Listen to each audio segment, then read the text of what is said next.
Hello all, welcome to Telugu to English talks channel.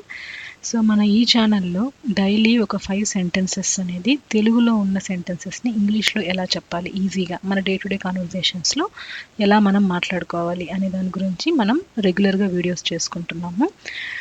కొన్ని రోజులు gap వచ్చింది, బట్ మళ్ళీ మేము ఫ్రెష్ కంటెంట్తో న్యూ డిజైన్తో మేము ముందుకు వస్తున్నాము. మీకు అందరికీ నచ్చుతుందని అనుకుంటున్నాను. సో కంటిన్యూగా ఇప్పటి నుంచి మన ఛానల్లో 5 సెంటెన్సెస్ ఒక వీడియోలో కవర్ అవుతుంది, తెలుగు నుంచి ఇంగ్లీష్లో ఎలా మాట్లాడాలి అని.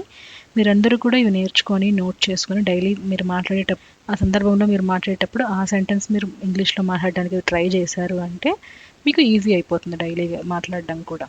అలాగే దీంతోపాటు మనం ఒక 5 వర్డ్స్ కూడా, ఒక న్యూ వర్డ్స్, ఇంగ్లీష్ వర్డ్స్ న్యూలో ఏదైనా కాంప్లెక్స్ వర్డ్స్ ఉంటే దాన్ని సింపుల్గా ఇంగ్లీష్లో ఏ వర్డ్స్తో పిలవచ్చు, ప్లస్ దాన్ని తెలుగులో మీనింగ్ ఏంటి అన్న విషయాలు కూడా మనం షార్ట్స్ రూపంలో పెడుతూ ఉంటాం రెగ్యులర్గా. సో మనకి 5 సెంటెన్సెస్ డైలీ సెంటెన్సెస్ వీడియోస్ వస్తూ ఉంటాయి మన ఛానల్లో. అలాగే 5 న్యూ వర్డ్స్ కూడా ఇంట్రడ్యూస్ చేస్తూ ఉంటాము రెగ్యులర్గా. సో మిస్ అవ్వకండి, మన ఛానల్ని సబ్స్క్రైబ్ చేసుకోండి. అలాగే మీకు ప్రతి వీడియోలో కూడా ఒక క్వశ్చన్ అడగడం జరుగుతుంది 5 సెంటెన్సెస్ వీడియోలో. దాని ఆన్సర్ మీకు తెలిసినట్లయితే మీరు కమెంట్ సెక్షన్లో మెన్షన్ చేయండి. నెక్స్ట్ డే ఆ క్వశ్చన్కి ఆన్సర్ కూడా మన వీడియోలో రావడం జరుగుతుంది మీరు కరెక్ట్ చేసుకోవడానికి. ఓకే, ఇంకెందుకు ఆలస్యం, లెట్స్ గెట్ స్టార్టెడ్. ఈరోజు మనం డిస్కస్ చేసుకునే సెంటెన్సెస్ ఇవే.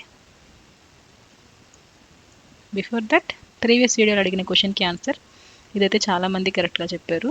సింపుల్ కదా. The coffee is two strong, add some milk. That's it, that's simple. So ఈరోజు సెంటెన్సెస్లో ఫస్ట్ది, నువ్వు సమయాన్ని సరిగ్గా ప్లాన్ చేసుకుంటే నీ గోల్ను త్వరగా సాధిస్తావు. దాన్ని ఎలా చెప్పాలంటే, if you plan your time properly. If అంటే అలా జరిగినట్లయితే అని అర్థంతో వస్తుంది. సో ఇఫ్ అంటే ఏం జరిగినట్లయితే, you plan your time properly. Properly అంటే బాగా చేసుకోవడం, కరెక్ట్గా. So if your plan your time properly you will reach your goal faster. Reach అంటే చేరుకోవడం లేదా సాధించడం, అలాగే గోల్ ఫాస్టర్, త్వరగా నీ ఏదైతే ఉందో నువ్వు సాధించాలనుకున్న దాన్ని, ఆ గోల్ని అచీవ్ చేస్తావు త్వరగా అని. సో నెక్స్ట్ వన్, ఏదైనా పని ప్రారంభించినప్పుడు మధ్యలో మానేయద్దు. ఇలా చెప్తాం కదా మన సజెషన్స్ లాగా.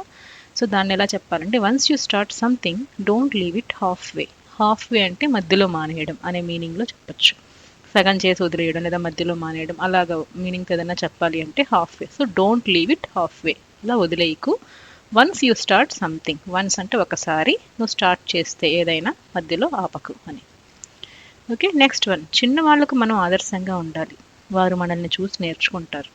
సో ఇది అందరికీ యూజ్ అయ్యే sentences. We should be role models for younger ones, they learn from us. We should be అంటే ఇది ఖచ్చితంగా జరగాలి అన్న సిచ్యువేషన్స్ వచ్చినప్పుడు మనం షుడ్ అనేది యూజ్ చేస్తాం ఇంగ్లీష్ సెంటెన్సెస్లో. So we should be role models, మనం వాళ్ళకి రోల్ మోడల్స్ లాగా ఉంటారంటే మనం ఏం చేస్తే వాళ్ళు అదే చేస్తారు చిన్నవాళ్ళు.